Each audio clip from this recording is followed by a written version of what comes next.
ان الحمد للہ نحمده ونستعینه ونستغفره ونعوذ باللہ من شرور انفسنا ومن سیئات اعمالنا من يهده اللہ فلا مضل له ومن يضلل فلا هادی له واشهد ان لا الہ الا اللہ وحدہ لا شریک له واشهد ان محمدا عبده ورسوله اما بعد فان خير الحديث كتاب الله وخير الهدي هدي محمد صلى الله عليه واله وسلم وشر الامور محدثاتها وكل محدثة بدعة وكل بدعة ضلالة وكل ضلالة في النار.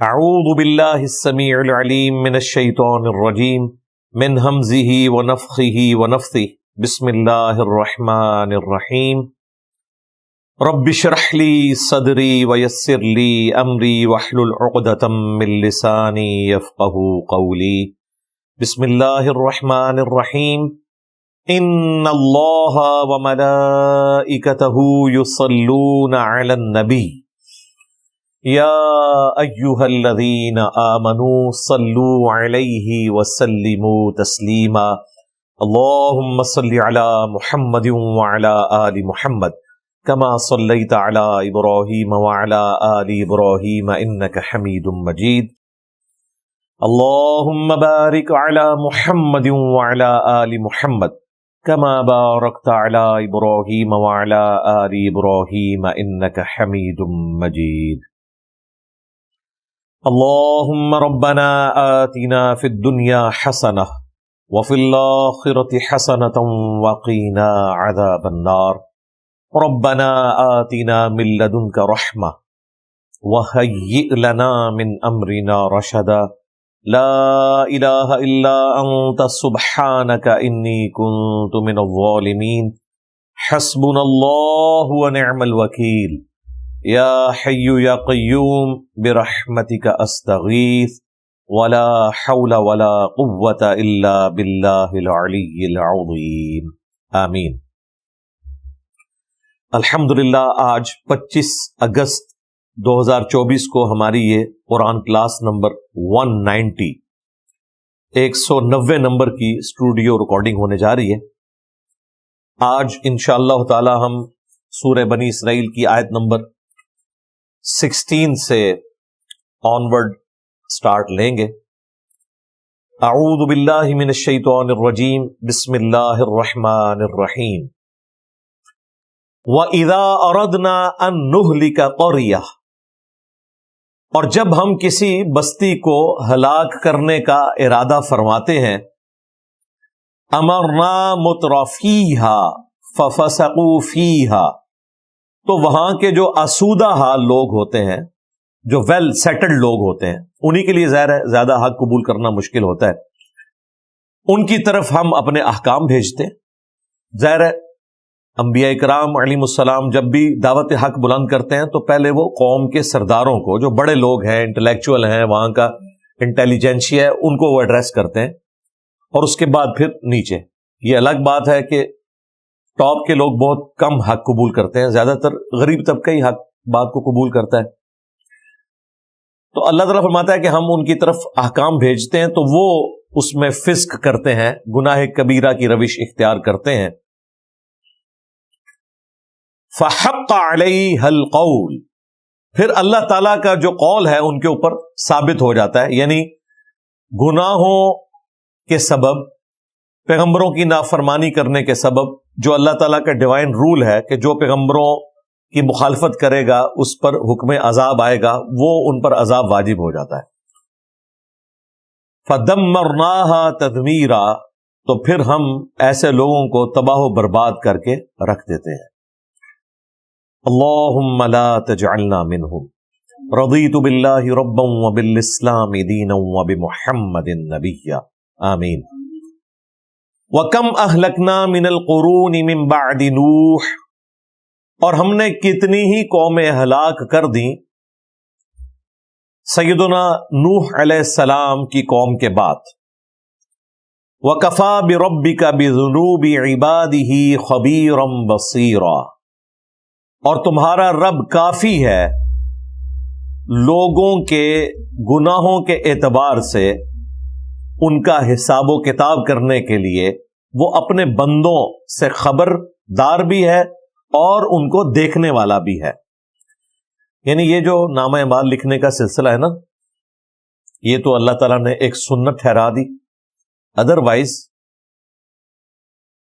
اللہ تعالیٰ کو کسی فرشتے کے لکھے ہوئے کسی ریکارڈ کی ضرورت نہیں ہے۔ سورۃ الانفال میں اللہ تعالیٰ نے غزوہ بدر میں اترنے والے فرشتوں کا ذکر کیا، لیکن ساتھ یہ بھی ارشاد فرمایا کہ یہ جو ہم نے فرشتوں کا وعدہ کیا نا کہ 1000 فرشتے بھیجیں گے، 5000 بھیجیں گے، 3000 بھیجیں گے، تو یہ تمہاری تسلی کے لیے ہے، ورنہ اللہ تعالیٰ مددگار کافی ہے۔ ظاہر ہے وہ مسلمانوں کو تسلی ہوگی کہ اگر وہ 313 ہیں تو یہاں 1000 آ جائیں گے، وہاں وہ 1000 ہیں تو یہاں 3000 آ جائیں گے۔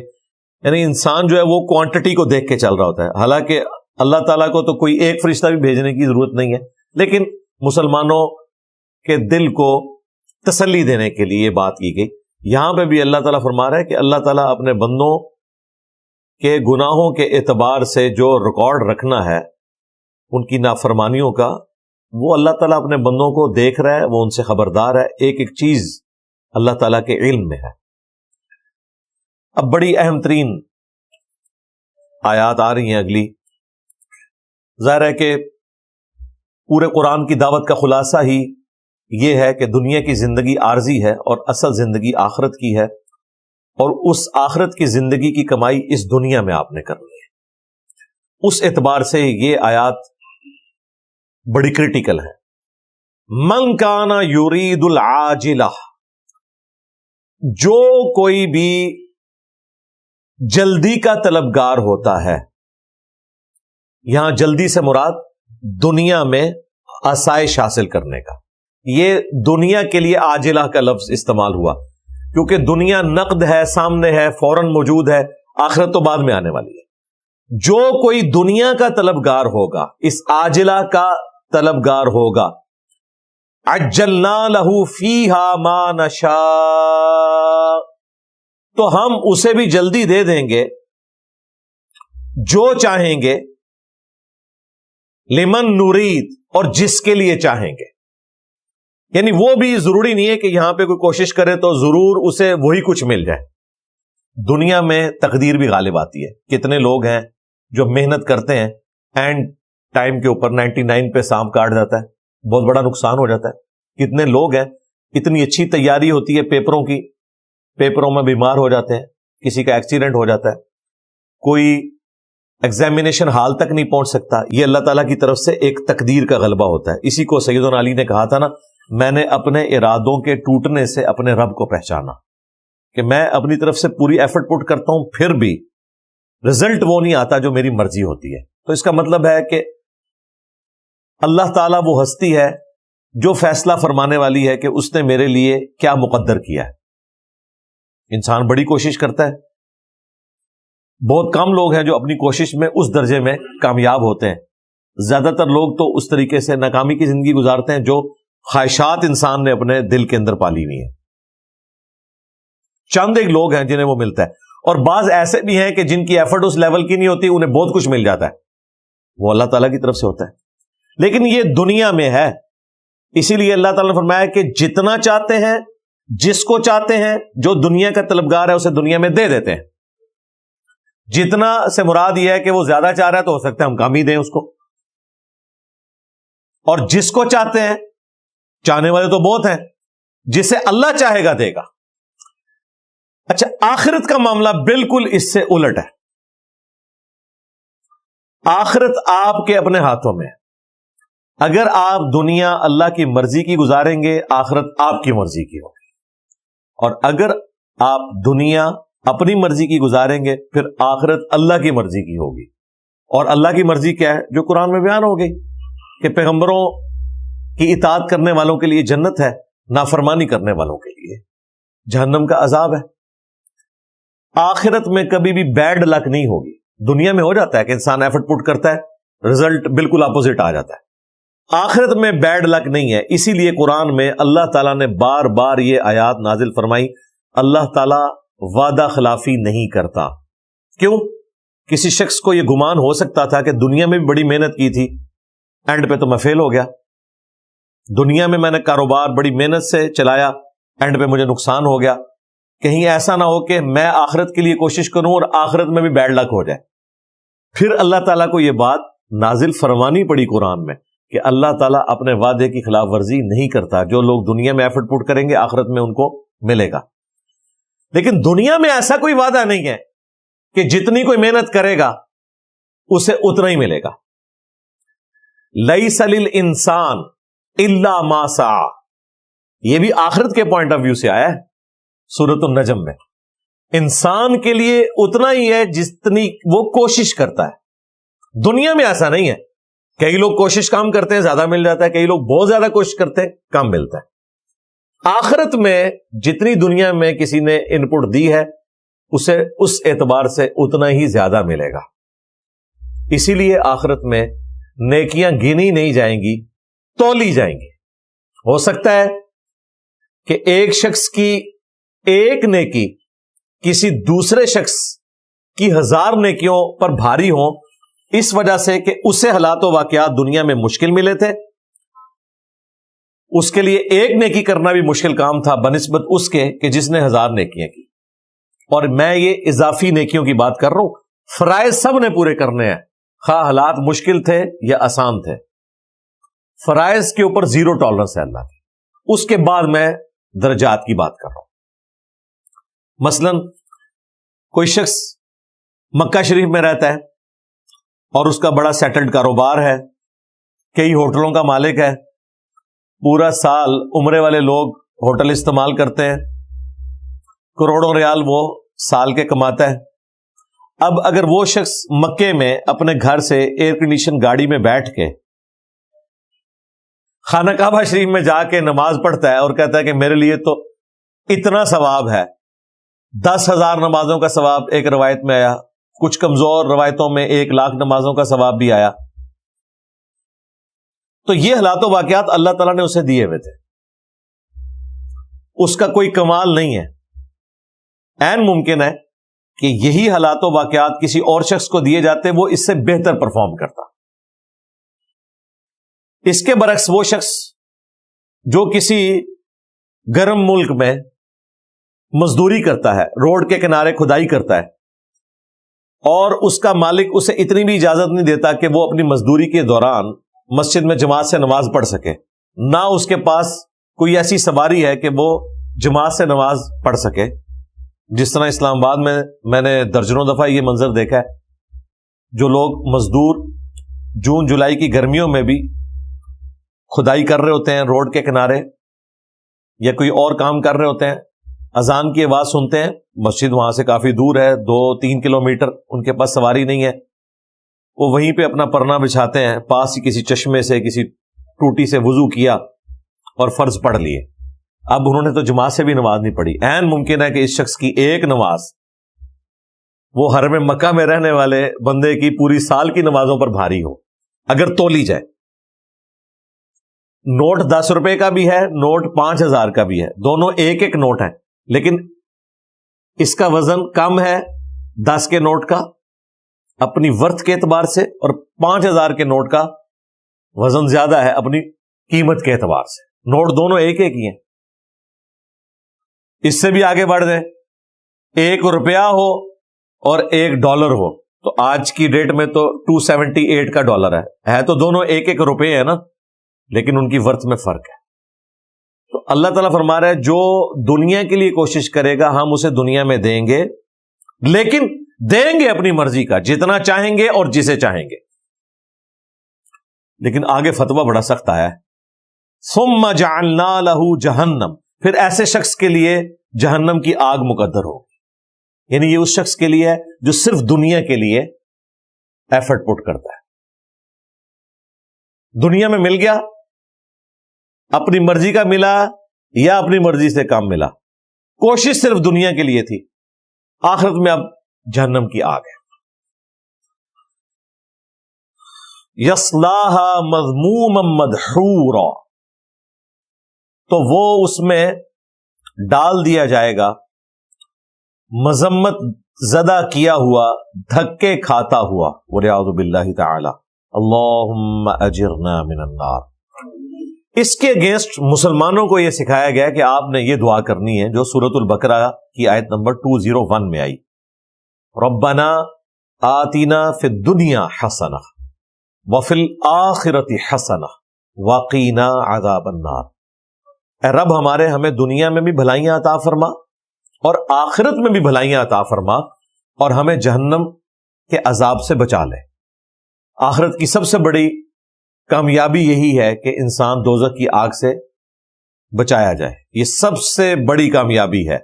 یہ وفی الآخرۃ حسنہ میں سب سے ٹاپ پہ چیز ہے، اسی لیے اسے الگ سے مینشن کیا، وقینا عذاب النار۔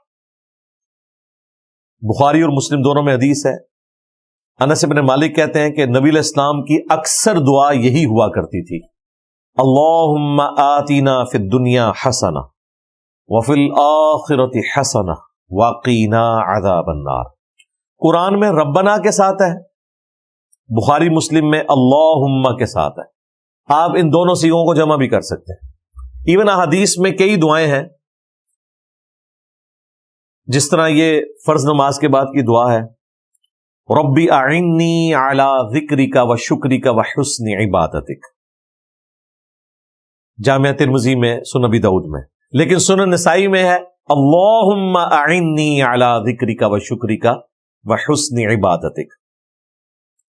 ابو داؤد ترمذی میں دو سجدوں کے درمیان دعا ہے، رب اغفر لی رب اغفر لی۔ مسلم شریف میں ہے اللہم اغفر لی وارحمنی، الفاظ وہی ہیں، وہاں رب اغفر لی یا اللہم اغفر لی، یہ انٹرچینجبل الفاظ ہیں۔ ان دونوں الفاظ کے اندر بڑی اپنائیت ہے، رب پالنے والا، اور اللہم، اللہ کا تو ایک ہی ذاتی نام ہے، وہ اللہ ہے۔ یہ دعاؤں میں الفاظ انٹرچینجبل ہیں، لہذا بہتر یہ ہوتا ہے کہ آپ ان دونوں باتوں کو جمع کر لیا کریں، اللہم ربنا آتنا فی الدنیا حسنہ، اے ہمارے اللہ، اے ہمارے پالنے والے، ہم دنیا کی زندگی میں بھی تجھ سے حسنہ، بہتری کا سوال کرتے ہیں، اور آخرت کی زندگی میں بھی بہتری کا سوال کرتے ہیں، اور ہمیں عذاب جہنم سے بچا لے، آمین۔ تو دونوں الفاظ کے ساتھ، اللہم کے ساتھ، ربنا کے ساتھ دعا کرنا درست ہے، ان دونوں کو جمع کرنا بھی بالکل درست ہے۔ اچھا، جمع کرنے والی دعا بھی ہے قرآن میں، حضرت عیسیٰ ابن مریم کی دعا، اللہم ربنا انزل علینا مائدۃ من السماء، اے اللہ، اے ہمارے رب، ہم پر آسمان سے کھانا نازل فرما، جو دعا کی تھی وہاں اللہم بھی ہے، ربنا بھی ہے۔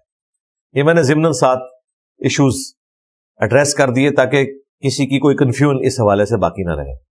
اب اللہ تعالیٰ اہل ایمان کا ذکر کر رہا ہے، وَمَنْ اراد الآخرہ، اور جو کوئی آخرت کا ارادہ کرتا ہے، اور صرف ارادہ نہیں، وَسَعَى لَهَا سَعْيَهَا، اور کوشش بھی کرتا ہے آخرت کی زندگی کے لیے جیسا کہ کوشش کرنی چاہیے۔ یہ ہے اصل مسئلہ۔ اب مجھے بتائیں، یہ ہے کتابوں کا خدا، یہ ہے قرآن کا خدا، مسلمانوں کا خدا یہ ہے کہ بس اللہ کو مان لیا کافی ہے، جی جنت میں پہنچ جائیں گے۔ قرآن کیا کہہ رہا ہے کہ جس نے آخرت میں بھلائی کا ارادہ کیا اور پھر کوشش بھی کی جیسا کہ کوشش کرنے کا حق ہے، وہ ہوا مؤمن، اور وہ ہوا اہل ایمان میں سے۔ یہ بھی شرط ہے، اگر کوئی اہل کفر میں سے ہے، دنیا میں کی گئی اس کی نیکیاں برباد ہیں، دنیا میں اجر ملے گا، آخرت میں نہیں۔ اہل ایمان میں سے ہے اور آخرت کا ارادہ کرتا ہے اور کوشش بھی کرتا ہے جیسا کہ کرنی چاہیے، یہ کوئی مشکل نہیں ہے۔ اگر کوئی کہ جی مجھے سمجھ نہیں آ رہی کون سی کوشش کرنی ہے، جس طرح ہم دنیا کے لیے کوشش کرتے ہیں، دنیا میں کسی نے مکان بنانا ہوتا ہے تو اسے پتا ہے کہ اس نے کیا کچھ کرنا ہے۔ دنیا میں کسی نے اپنا بچہ اسکول میں داخل کروانا ہوتا ہے، اسے پتا ہوتا ہے کہ میں نے کیا کرنا ہے، نہیں پتا ہوتا تو 50 بندوں سے پوچھتا ہے۔ ہاں دین نہیں پوچھتا تو کسی سے نہیں پوچھتا. دنیاوی معاملات میں 20 لوگوں سے مشورے ہوتے ہیں اور خریداری کے وقت بھی درجنوں دکانیں دیکھی جاتی ہیں, اس کے بعد الٹیمیٹلی ڈیسیژن کیا جاتا ہے. آخرت کے معاملے میں ضرورت ہی کوئی نہیں. ہر کوئی جو ہے وہ پورا لاما بنا ہوا ہے, بغیر پڑھے لکھے, بغیر دین کو سمجھے ہوئے, اوور کانفیڈنٹ ہے کہ مجھے سب کچھ پتا ہے. تو اللہ تعالیٰ فرما رہا ہے کہ جو آخرت کا ارادہ کرے کہ اس نے اپنی آخرت کی زندگی سنوارنی ہے, جنت میں جانا ہے, پھر کوشش بھی کرے جیسا کہ کوشش کرنے کا حق ہے, اور وہ ہوا مؤمن. فَأُولَئِكَ كَانَ سَعْيُهُمْ مَشْكُورًا, تو پھر ایسے وہ لوگ ہیں جن کی ہوئی کوشش ٹھکانے لگے گی, ان کو اجر ملے گا. یعنی دودھ پینے والے مجنو نہیں, بلکہ ایفرٹ پٹ کرنے والے, کوشش کی, کوشش کا حق ادا کیا. اللہ تعالیٰ فرما رہا ہے ایسے لوگوں کی کوشش پھر ٹھکانے لگے گی جو آخرت کے لیے کوشش کریں گے.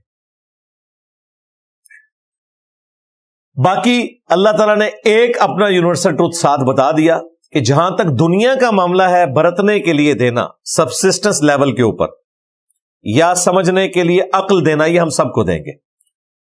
کلن نمد ہؤلاء وہؤلاء من عطاء ربک, اور ہم سب کو مدد دیتے ہیں, ان کو بھی اور ان کو بھی, تمہارے رب کی عطا سے. یعنی اگر کوئی دنیا کے لیے کوشش کرے گا تو اللہ تعالیٰ ایسا نہیں کرے گا کہ چونکہ یہ دنیا کے لیے لگا ہوا ہے لہذا اس کے بازوؤں پہ میں فالج گرا دوں, یہ کوشش کر ہی نہ سکے. نہیں کرے. یہ بندہ شراب خانے جانا چاہتا ہے تو میں اس کے پاؤں پہ فالج گرا دوں کہ پہنچ ہی نہ سکے, نہیں, ایسا نہیں ہوگا. حالات و واقعات اسے دیے جائیں گے, ٹھیک ہے جا. اور اذان کی آواز سن کے اگر کوئی مسجد کی طرف جانا چاہتا ہے اسے بھی حالات و واقعات دیے جائیں گے. یہ ہے رب کی عطا جو اپنے نافرمانوں کو بھی دے گا, اپنے تابع فرمان لوگوں کو بھی دے گا. سرکمسٹانسز, حالات و واقعات دے گا, باقی وہ خود چوز کریں گے. وَمَا كَانَ عَطَاءُ رَبِّكَ مَحْظُورًا, اور تیرے رب کی عطا کو کوئی روک نہیں سکتا. یہ ہو ہی نہیں سکتا کہ کوئی اہل ایمان میں سے یہ تمنا کرے کہ یا اللہ یہ تو تیرے نافرمان ہیں, ان کی روٹی بند کر دے. اللہ چاہے تو بند کر سکتا ہے, لیکن اللہ نے دنیا میں سب کو حالات و واقعات دینے ہیں فیوریبل, اس اعتبار سے کہ وہ اپنے حالات و واقعات کو استعمال کر کے اپنے رب کو پہچان لے. سیدھی سی بات ہے, تاکہ کوئی شخص گلہ نہ کر سکے. انظر کیف فضلنا بعضهم علی بعض, تم ذرا غور کر کے دیکھو کہ ہم نے کس طرح بعض کو بعض پر فضیلت دی ہے. وَلَلْآخِرَةُ أَكْبَرُ دَرَجَاتٍ وَأَكْبَرُ تَفْضِيلًا, اور آخرت جو ہے وہ درجوں کے اعتبار سے بھی اور فضیلت کے اعتبار سے بھی سب سے بڑھ کر ہے ایز کمپیئر ٹو دنیا کے. یعنی جس طرح دنیا میں بعض چیزوں کو بعض پر اللہ نے فضیلت دی ہے نا, اسی طریقے سے آخرت کی زندگی کو دنیا کی زندگی پر فضیلت دی ہوئی ہے. اور یہ بھی سمجھانے کے لیے, ورنہ وہ تو کمپیریزن ہی کوئی نہیں. دنیا میں آپ دیکھ لیں اللہ تعالیٰ نے کئی چیزوں کو اسی جنس میں دوسری چیزوں کے اوپر فضیلت دی ہوئی ہے. میٹلز آپ دیکھ لیں, دھاتیں جو ہیں, سونے کو فضیلت دے دی ہے لوہے کے اوپر. لوہا کتنا ہی خوبصورت ہو, سونے کی جو ورتھ ہے وہ لوہے کی نہیں ہو سکتی, چاندی کی وہ ورتھ نہیں ہو سکتی جو سونے کی ہے. لکڑی میں دیودار کی جو لکڑی ہے اس کو فضیلت دی ہے اللہ تعالیٰ نے باقی لکڑیوں کے اوپر. ایک جنس کے اندر دیکھیں کیا رکھتی ہے. آموں میں چونسا آم, انور الٹور, اس کو فضیلت دی ہے باقی آموں کے اوپر. ایک جنس کی دوسری جنس میں بھی ہے, ایک جنس کے اندر بھی فضیلت ہے. یہ اللہ تعالیٰ نے ایک سنت اپنے لیے ٹھہرائی ہے کہ وہ ہر چیز میں ایک ایلیٹ چیز بنا دیتا ہے اور باقی سارے چیزیں اس کے تابع ہوتی ہیں. یہ اللہ نے اپنی سنت اس اعتبار سے بھی رکھی ہے کہ آخرت کی زندگی دنیا کی زندگی کے اوپر بھاری ہے, اور اس سے بڑی کیا چیز ہوگی کہ آخرت کی زندگی ہمیشہ کے لیے ہے اور دنیا کی زندگی ختم ہو جانے والی ہے, اور کوئی پلاننگ بھی نہیں کہ کب ختم ہو جانی ہے.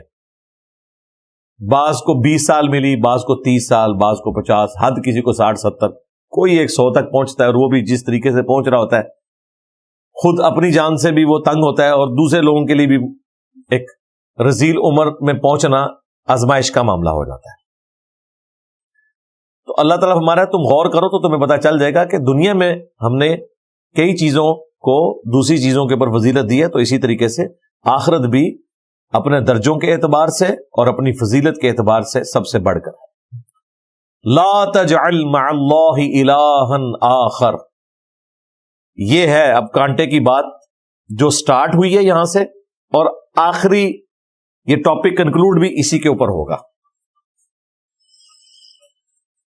مت ٹھہرانا اللہ کے ساتھ کسی کو معبود، فتقعد مذموما مخذولا، ورنہ تم مذمت زدہ ہو کر، بے کس ہو کر رہ جاؤ گے اگر تم نے اللہ تعالی کے ساتھ کسی اور کو معبود ٹھہرایا. یعنی دنیا میں اگر اللہ کے ساتھ شرک کیا تو آخرت میں تمہاری مذمت بھی ہوگی اور تم بے یار و مددگار ہوگے، تمہارا کوئی حمایتی نہیں ہوگا اگر تم نے اللہ کے ساتھ کسی اور کو معبود ٹھہرایا. اگرچہ یہ آیت اس رکوع کی آخری آیت ہے، لیکن اگلے رکوع میں جو آخری آیت ہے وہ بھی بالکل اسی سے ملتی جلتی ہے. بیسیکلی یہ بریکٹ ہے جو توحید سے شروع ہو کے توحید پہ ختم ہو رہی ہے، اور اب آیت نمبر 23 سے 10 کمانڈمنٹس شروع ہو رہی ہیں، جس کے اوپر ہمارا ریسرچ پیپر نمبر 7 بھی ہے، اور میں نے کئی ایک لیکچرز کے اندر ان 10 احکامات کو کور کیا ہے. قرآنک ورژن آف 10 کمانڈمنٹس، جو اللہ تعالیٰ نے تمام الہامی کتابوں میں 10 بنیادی احکامات دیے تھے بنی اسرائیل کو، ان کا قرآنک ورژن یہ ہے. الفاظ کا فرق ہو سکتا ہے تورات کا، انجیل کا اور قرآن کا، لیکن جو مفہوماً بات ہے وہ ایک ہی چل رہی ہے. وہاں پر بھی پہلا حکم جو ہے توحید کا ہے، جو پچھلے دنوں وہ ویڈیو میری ریکارڈ ہوئی تھی. مارمری ایمینول جو ایک بشپ ہے آسٹریلیا کا، جس نے اسلام کے اوپر اعتراضات کیے تھے، تو اس کے جواب میں میں نے جو تورات سے اور انجیل سے آیات پیش کی تھی، ان میں نے جو 10 کمانڈمنٹس میں پہلی کمانڈ ہے توحید سے متعلق، کہ اللہ تعالیٰ نے فرمایا کہ میں جیلس گاڈ ہوں، میں اپنے ساتھ کسی کو برداشت نہیں کرتا، نہ خشکیوں میں، نہ سمندروں کی تہوں میں، نہ آسمانوں میں، کسی ہستی کو اپنے ساتھ شریک برداشت نہیں کروں گا. تو یہ قرآنک ورژن آف 10 کمانڈمنٹس ہے. یہ قرآن حکیم میں سورۃ الانعام میں بھی آئی ہیں، سورۃ البقرہ میں بھی، لیکن جس تفصیل کے ساتھ سورہ بنی اسرائیل میں آئی ہیں نا، اور کہیں اس طرح نہیں آئی. پہلی کمانڈ آ رہی ہے وَقَضَىٰ رَبُّكَ أَلَّا تَعْبُدُوا إِلَّا إِيَّاهُ، اور تمہارے رب نے یہ حکم فرما دیا، یہ بات طے کر دی بنی اسرائیل کے لیے بھی اور اس امت کے لیے بھی، کہ مت پوجنا کسی کو سوائے اس کے. یعنی توحید جو ہے یہ پہلی کمانڈ ہے، اور اس سے پہلے بریکٹ سٹارٹ ہو گئی ہے کہ اگر اللہ کے ساتھ کسی کو معبود ٹھہرایا تو ذلیل و خوار ہو کر جہنم میں داخل کیے جاؤ گے. آیت نمبر 22 سورہ بنی اسرائیل کی. اور جب یہ رکوع ختم ہوگا تو اسی طرح کے الفاظ کے اوپر ختم ہوگا کہ اللہ کے ساتھ کسی کو شریک نہ ٹھہرانا، ورنہ تمہیں جہنم میں پھینک دیا جائے گا. تو یہ پہلی کمانڈ توحید، ایاک نعبد و ایاک نستعین، اے اللہ ہم عبادت بھی صرف تیری کریں گے اور دعا میں مدد کے لیے صرف تجھی کو پکاریں گے.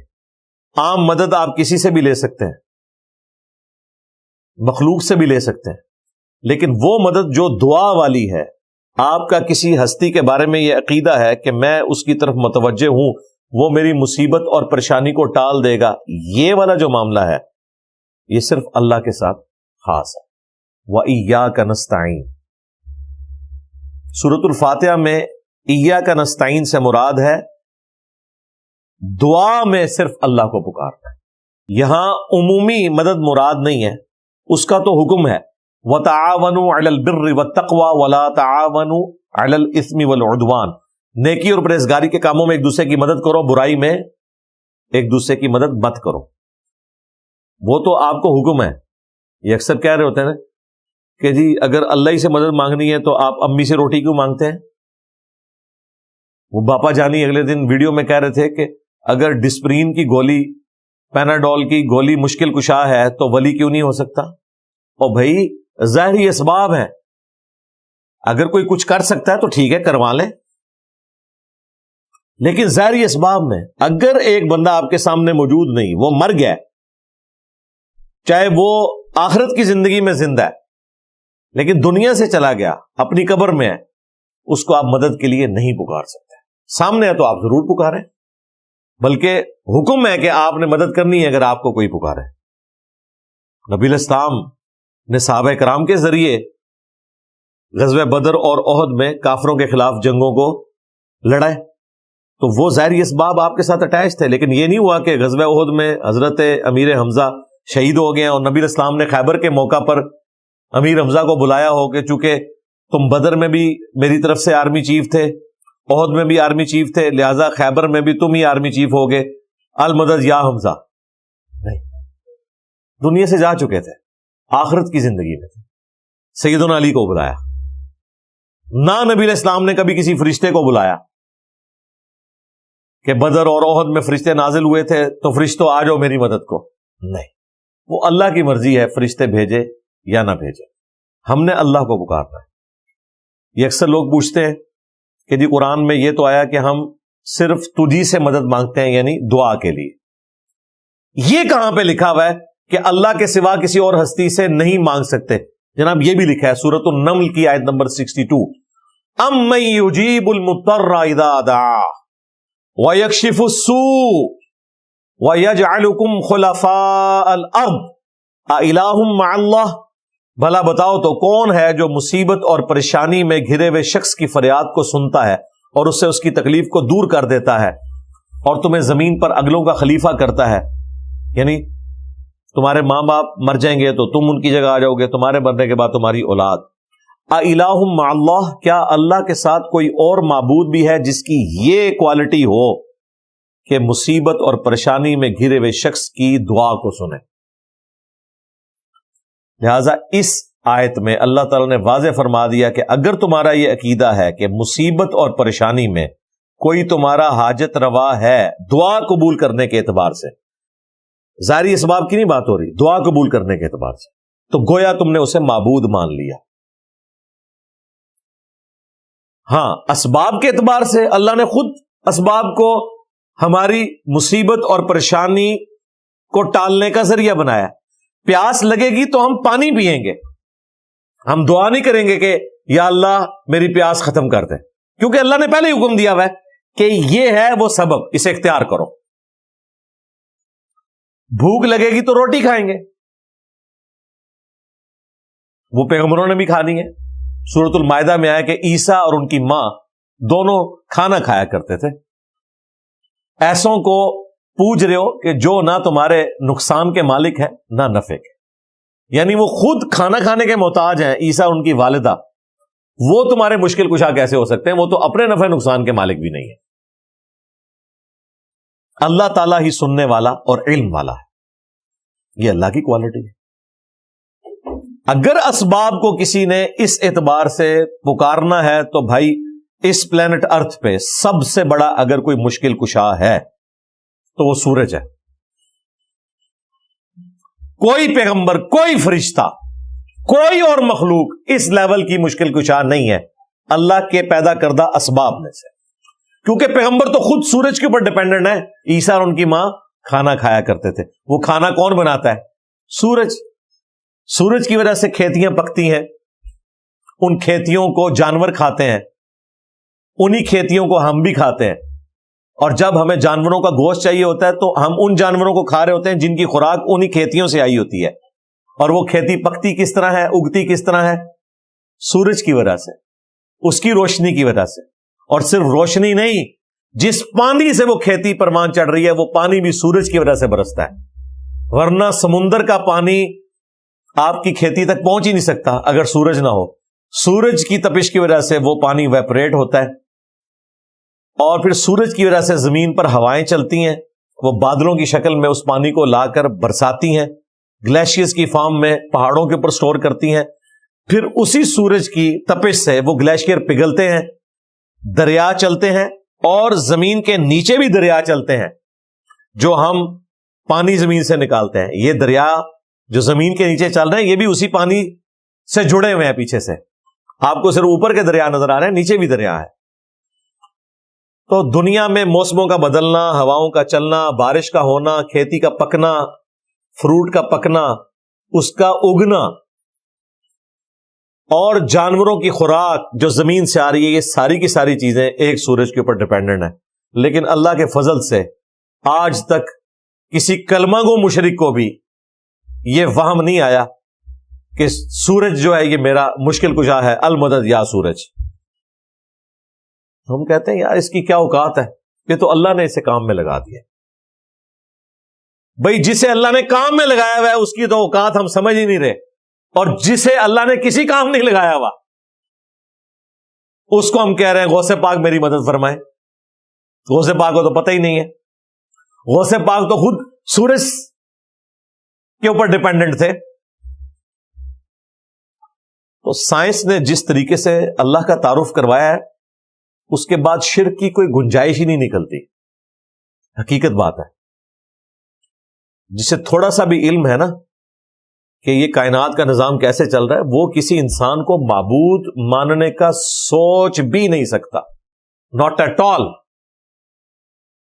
کہ وہ کسی بزرگ کو, کسی بابے کو, کسی پیغمبر کو, کسی فرشتے کو یہ سمجھ لے کہ یہ میرا مشکل کشا حاجت روا ہے.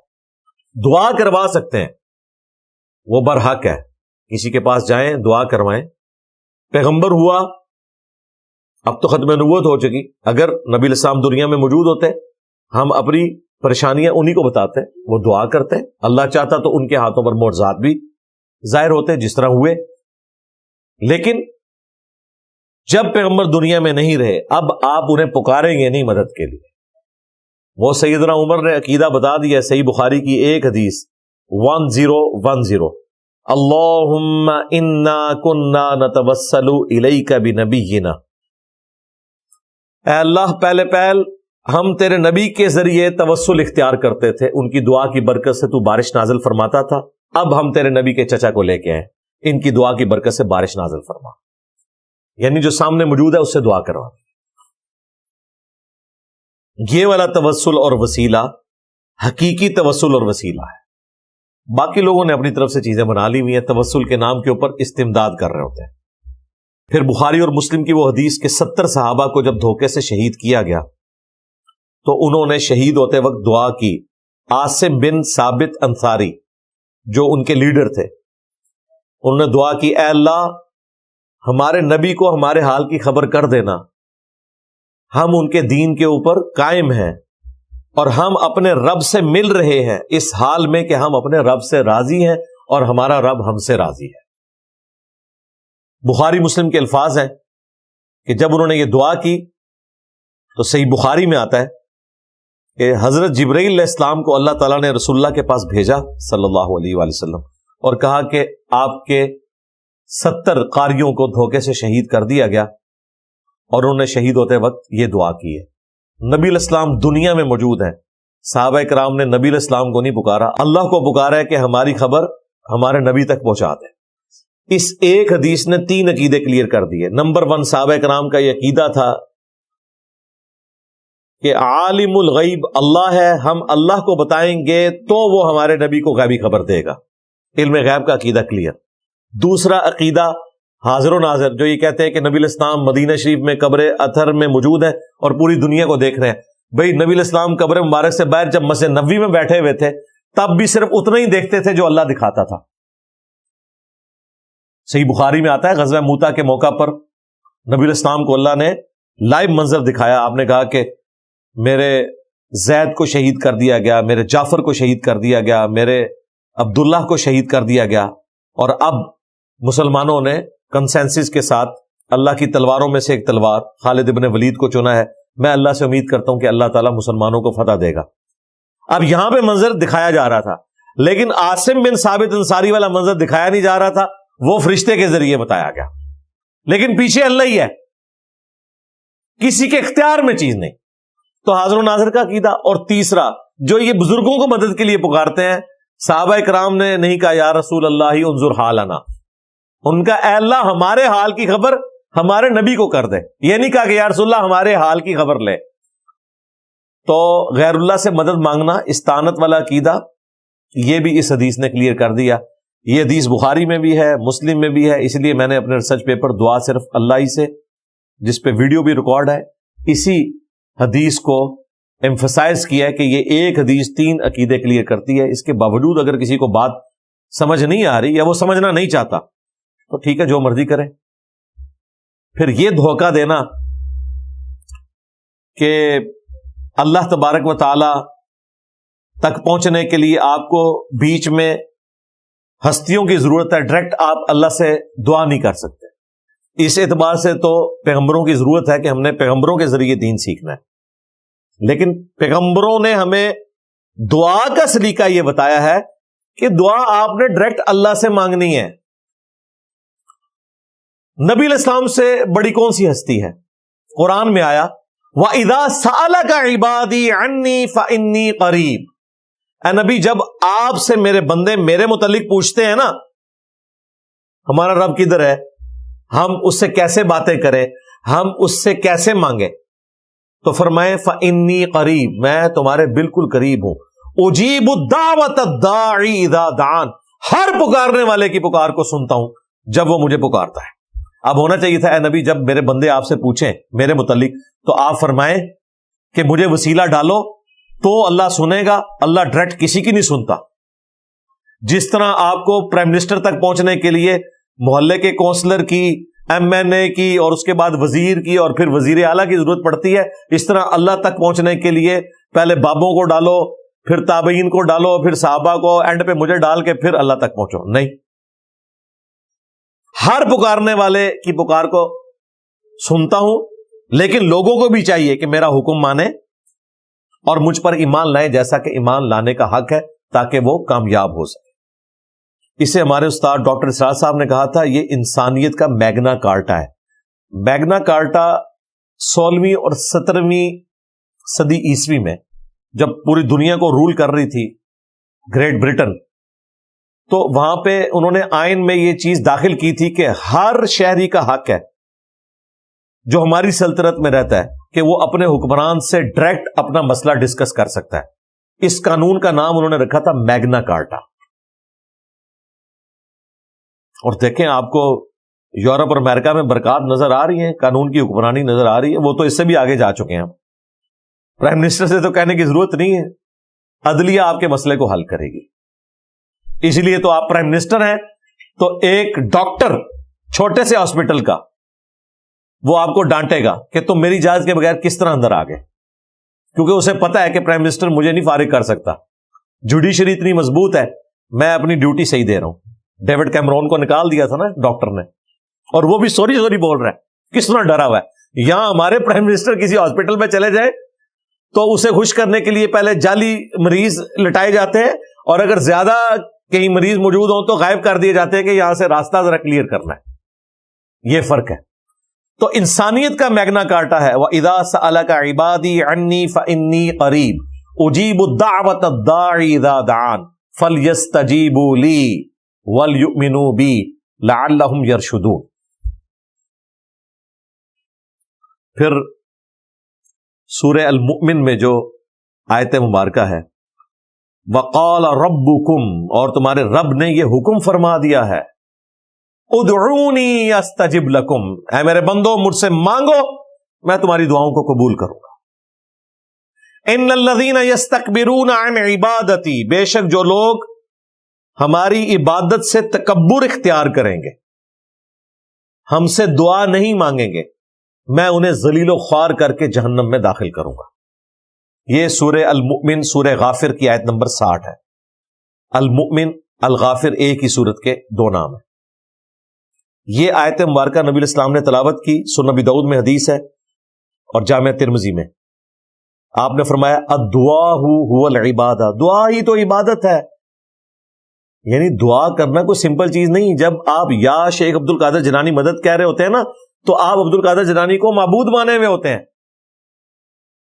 جو سورہ النمل میں آیا الہ مع اللہ، کیا اللہ کے ساتھ کوئی اور معبود بھی ہے جو تکلیف دور کرے گا؟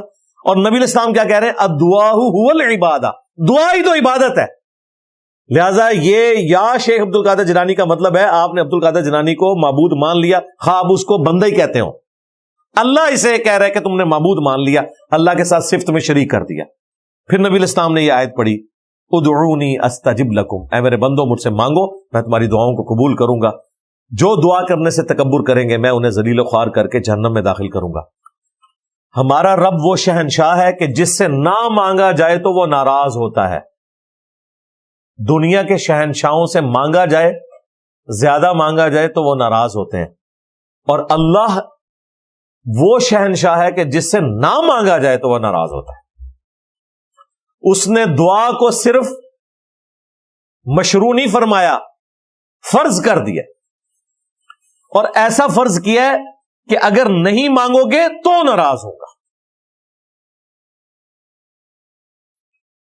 نہج البلاغہ میں جو سیدنا علی کا وصیت نامہ ہے، مکتوب نمبر 31 حسن ابن علی کے نام، اس میں مولا علی کیا لکھتے ہیں؟ جب وہ جنگ صفین سے واپس آ رہے تھے تو انہوں نے سیدنا حسن ابن علی کے لیے وصیت لکھوائی اور کہا کہ یہ اس بوڑھے باپ کی وصیت ہے اپنے بیٹے کے نام، جو زندگی کے بہت سے نشیب و فراز دیکھ چکا ہے. ان قریب میں نے فنا ہو جانا ہے اور باقی رہنے والی اللہ کی ذات ہے. اے میرے بیٹے حسن، اللہ تعالیٰ اس کائنات کا مالک ہے اور اس نے محض اپنے فضل سے ہمیں اجازت دی ہے کہ ہم اس سے مانگیں تاکہ وہ ہمیں عطا کرے. اس نے محض اپنے فضل و کرم سے ہمیں اجازت دی ہے کہ ہم اس سے سوال کریں تاکہ وہ ہمارا سوال پورا کر دے. اے میرے بیٹے حسن، اللہ کی بارگاہ وہ درگاہ ہے جس نے اپنے لیے کوئی دربان بھی مقرر نہیں کیا کہ جس کے ذریعے تم اپنے رب تک پہنچو. تم ڈائریکٹ اپنے رب سے دعا کر سکتے ہو. دیکھیں وہ وسیلے بھی ختم کر دیے، ورنہ مولا علی یا علی مدد سکھانا ہوتا تو پہلے حسن ابن علی کو سکھاتے نا. مولا حسن کو بھی تو علی کی مدد کی ضرورت تھی نا. اور وہ اپنے بیٹے کو کہہ رہے ہیں تمہارے رب نے اس چیز کو مشروع ہی نہیں ٹھہرایا اس حوالے سے کہ لازمی ہو کہ تم نے بیچ میں کسی کو ڈال کے پہنچنا ہے. تم اپنے رب سے مانگو، وہ عطا کرنے والا ہے. تو سیدنا علی کی یہ جو وصیت ہے یہ بالکل فٹ ان بیٹھتی ہے. وَإِذَا سَأَلَكَ عِبَادِي عَنِّي فَإِنِّي قَرِيبٌ أُجِيبُ الدَّعْوَةَ الدَّاعِي إِذَا دَعَانِ. میں نے اس پہ اس لیے تفصیلی گفتگو کی کہ توحید ہی اس کائنات کی پیدائش کا مقصد ہے. توحید کی وجہ سے انبیاء کرام نے تکلیفیں اٹھائیں، قربانیاں دیں. توحید کی وجہ سے اہل البیت علیہم السلام کو اپنی جانوں کا نذرانہ پیش کرنا پڑا. توحید کی خاطر صحابہ کرام علیہم رضوان نے تکلیف اٹھائیں، اور سب سے بڑھ کر اللہ تعالیٰ کے جو سب سے محبوب بندے تھے انبیاء کرام علیہم السلام، ان کو کن کن تکلیفوں سے گزارا گیا صرف توحید کی خاطر. توحید اللہ کو اتنی پیاری ہے کہ اس نے اپنے پیاروں کو بھی تکلیفوں سے گزارا ہے توحید کو اسٹیبلش کرنے کے لیے. اور یہاں لوگوں نے توحید کو کسی کھاتے میں نہیں سمجھا ہوا. اس ورڈ کو بولنا بھی ایک کوئی مذہبی توہین سمجھا جاتا ہے.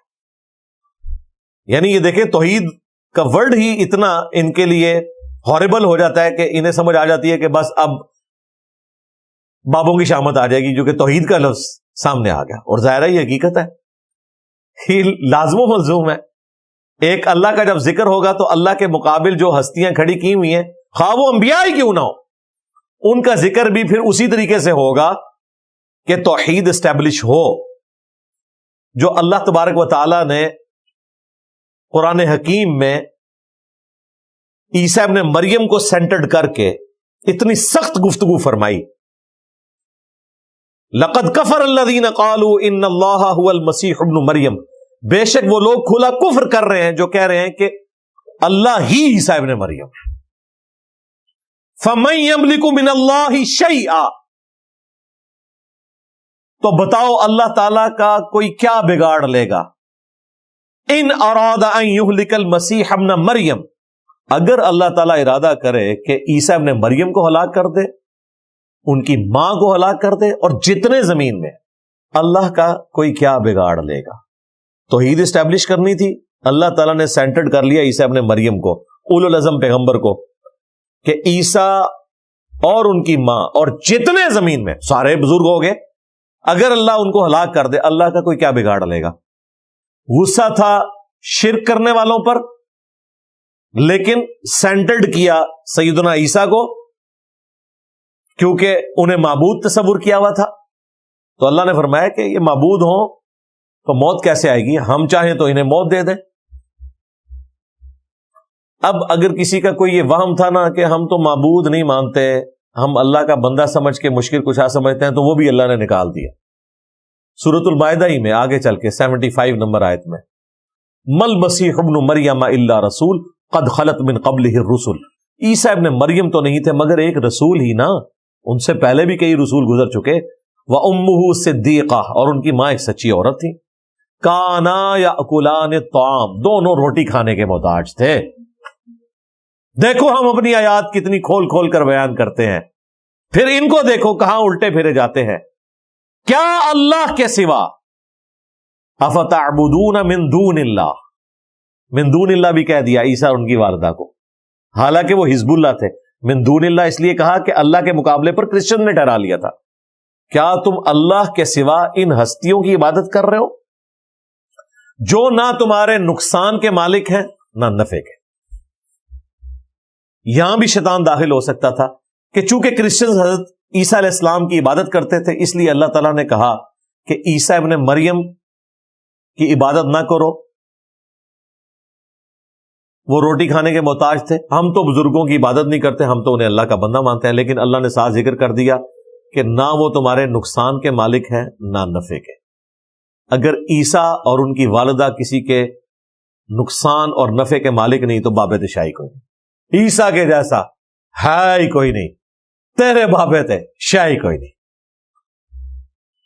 مریم جیسا ہے ہی کوئی نہیں، رابعہ بصریہ تھے شاہی کوئی نہیں۔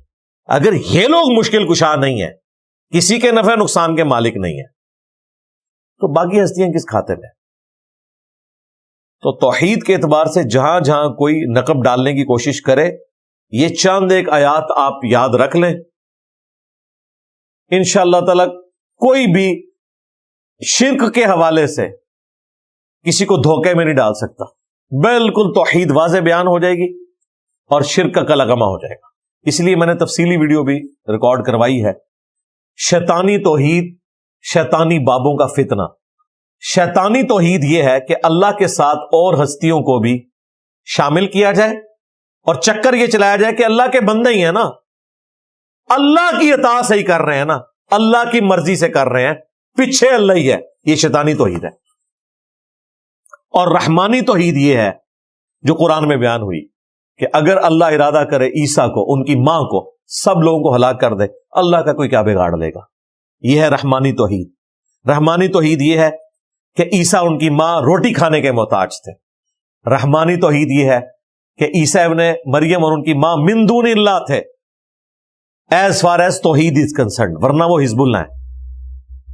اور رحمانی توحید یہ ہے کہ عیسیٰ اور ان کی والدہ نہ تمہارے نقصان کے مالک ہیں نہ نفع کے۔ تو باقی تو باب شاہی کوئی، کیونکہ عیسیٰ ابن مریم اولو العزم 5 پیغمبروں میں ہے۔ محمد رسول اللہ صلی اللہ علیہ وآلہ وسلم، ابراہیم خلیل اللہ، موسیٰ کلیم اللہ، نوح نجی اللہ، اور عیسیٰ روح اللہ۔ یہ 5 اولو العزم پیغمبر ہیں جو سورۃ الاحزاب اور سورہ شورى میں ذکر ہوئے، اور ان میں بھی عیسیٰ ابن مریم جیسا کوئی بھی نہیں ہے، بغیر باپ کے پیدا ہوئے، آج تک موت نہیں آئی، زندہ اٹھائے گئے، اور معجزے ایسے ملے کسی پیغمبر کو نہیں۔ مردوں کو زندہ کر دینا اللہ کے اذن سے، مٹی کی مورت میں پھونک مارنا، اس کا پرندہ بن جانا اللہ کے اذن سے، جن کی آنکھیں نہیں ہوتی تھی ہاتھ پھیرنا، ان کی آنکھیں آ جانا اللہ کے اذن سے۔ یار کیا میڈیکل سائنس، کیا کوئی بڑے سے بڑا کرتب کرنے والا بندہ کچھ بھی نہیں کر سکتا جو اللہ تعالیٰ نے کوالٹیز عیسیٰ ابن مریم کو دی تھی۔ اور اگر اس لیول کی کوئی قریب قریب کسی کو کوالٹیز ملنی تھی آزمائش کے طور پر تو وہ دجال کو ملیں گی. لیکن دیکھ لیں وہاں بھی اللہ تعالیٰ نے عیسیٰ ابن مریم کا پلڑا بھاری کیا ہے کہ دجال کو عیسیٰ ابن مریم ہی قتل کریں گے. اسی لیے ہم دجال کو بھی مسایہ کہتے ہیں، مسیح الدجال یعنی دجل والا مسایہ. اور عیسیٰ ابن مریم کیا ہے؟ یسوع مسیح. عیسیٰ ابن مریم یہ سچے مسیح ہیں، وہ جھوٹا مسیح ہوگا. وہ بھی کھیتیاں اگا رہا ہے، آسمان سے بارش نازل کر رہا ہے. اور عیسیٰ ابن مریم کو بھی اللہ تعالیٰ نے کیا معجزات دی ہیں، مردوں کو زندہ کر رہے ہیں اللہ کے اذن سے. تو فرق پھر اللہ تعالیٰ نے بتایا کہ سچا مسیح وہ ہے جو جھوٹے مسیح کے اوپر غالب آئے گا اللہ کے اذن سے. تو عیسیٰ ابن مریم کی پرسنالٹی اس اعتبار سے بڑی غیر معمولی ہے قرآن میں. اگر آپ کو مسلمانوں کو جو کلمہ گو مشرک مسلمان ہیں صحیح توحید سکھانی ہے تو آپ بتوں والی آیات نہ پیش کریں، ورنہ شیطان انہیں پڑھا دے گا یہ تو بتوں کے بارے میں، ہم تو بتوں کو پوچھتے ہی نہیں ہیں، نہ بتوں سے مدد مانگتے ہیں، ہم تو اللہ کے انبیاء اولیاء سے مدد مانگ رہے ہیں. تو پھر عیسیٰ ابن مریم کا بتائیں کہ بتاؤ ان سے بڑا کون سا اللہ کا ولی ہے اور ان سے بڑا کون سا پیغمبر ہے؟ یہ تو ٹاپ کے 5 پیغمبروں میں آتے ہیں. اگر ان کا یہ سٹیٹس اللہ نے کلیئر کر دیا ہے تو بھائی پھر سمجھ لو باقیوں کے بارے میں تم نے کیا عقیدہ رکھنا ہے. اور پھر اللہ تعالیٰ نے یہ بھی پرواہ نہیں کی کہ اتنا میرا قریبی بندہ وجیہن فی الدنیا والآخرہ، دنیا میں بھی اللہ کے حضور وجاہت والے اور آخرت میں بھی ومن المقربین، اور قریبی لوگوں میں سے ہوں گے. اگر میں اس کو سینٹرڈ کر کے توحید بیان کر رہا ہوں اور کوئی لحاظ نہیں کر رہا، کتنے سخت جملے استعمال ہو رہے ہیں کہ عیسیٰ اور ان کی ماں روٹی کھانے کے محتاج تھے. اگر اللہ ارادہ کرے عیسیٰ کو، ان کی ماں کو اور تمام لوگوں کو ہلاک کر دے، یار الفاظ دیکھیں، اللہ کا کوئی کیا بگاڑ لے گا؟ اگر میں عیسیٰ ابن مریم کے ساتھ اس طرح کی گفتگو کر رہا ہوں تو تمہارے جو یہ جعلی بنائے ہوئے غوث پاک اور کتب پاک اور داتا صاحب تے فلانا صاحب، ان کا تو بیچاروں کا سٹیٹس ہی کوئی نہیں ہے، ان کو تو پتہ ہی نہیں ہوگا ان کے ساتھ کیا عقیدہ منسوب کیا ہے. تو یہ جو پہلی کمانڈ تھی میں نے اس کے اوپر تفصیلاً گفتگو کی، ایاک نعبد و ایاک نستعین. عبادت اللہ کی ہوگی جو اللہ کے فضل سے سارے مسلمان کر رہے ہیں. عبادت کی ساری شکلیں، نماز، روزہ، حج، زکوٰۃ، نظر نیاز. مصیبت جو ساری آئی ہے وہ ایاک نستعین کی وائلیشن میں آئی ہے کہ دعا انہوں نے ان ہستیوں سے مانگنی شروع کر دی. لہذا امت محمدیہ صلی اللہ علیہ وآلہ وسلم کو باقی امتوں پر یہ فضیلت حاصل ہے کہ یہاں وہ اریاں شرک نہیں آیا جو اگلی امتوں میں آیا تھا کہ رسول اللہ کو اللہ کا بیٹا کہہ دیں یا ڈائریکٹ بتوں کی عبادت کرنا شروع کر دیں. نہیں، اللہ کا شکر ہے یہ والا شرک یہاں نہیں آیا.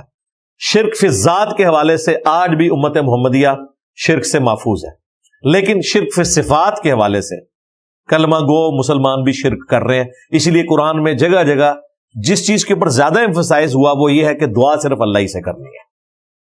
اسی لیے ہم توحید پہ جب بھی بات کرتے ہیں تو فوراً بات لے آتے ہیں دعا صرف اللہ ہی سے، کیونکہ مجھے پتا ہے کہ مسلمان جتنے بھی ہیں وہ سب اللہ ہی کو سجدہ کرتے ہیں، نظر نیاز بھی اللہ کے لیے کرتے ہیں، روزہ بھی اللہ کے لیے رکھتے ہیں. مصیبت کھڑی ہوتی ہے جب وہ غیر اللہ کو مدد کے لیے پکارتے ہیں. اس لیے ہم نے جب بھی شرک کو ایڈریس کرنا ہے تو دعا صرف اللہ ہی سے اس ٹاپک کو ایڈریس کرنا ہے. تو انشاءاللہ تعالی معاملات کلیئر ہو جائیں گے. توحید سے متعلق 10 دھوکے، ایک یہ ویڈیو. نمبر 2، مجھے اپنے بعد تم سے شرک کا خوف نہیں، یہ ویڈیو. نمبر 3، وسیلے کے نام پر دھوکا. اور نمبر 4، شیطانی توحید، شیطانی بابوں کا فتنہ. یہ 4 ویڈیوز ایسی ہیں کہ جتنے بھی شیطانی راستے ہیں اللہ کے فضل سے میں نے ایک ایک آیت اور حدیث پورے ریفرنسز ڈسپلے کروا کے ان کا کلا کما کیا ہے. اللہ تعالی ہمیں مرتے دم تک اور ہماری آنے والی نسلوں کو بھی توحید کے اوپر استقامت عطا فرمائے، اور قیامت والے دن ہمیں اپنے محبوب بندوں سیدنا محمد رسول اللہ صلی اللہ علیہ وآلہ وسلم، سیدنا ابراہیم خلیل اللہ، سیدنا نوح نجی اللہ، سیدنا موسیٰ کلیم اللہ اور سیدنا عیسیٰ روح اللہ علیہم السلام اجمعین کے ساتھ محشور فرمائے. سبحانک اللہم و بحمدک، اشہد ان لا الہ الا انت، استغفرک و اتوب الیک، وما علینا الا البلاغ المبین. جزاکم اللہ خیرا.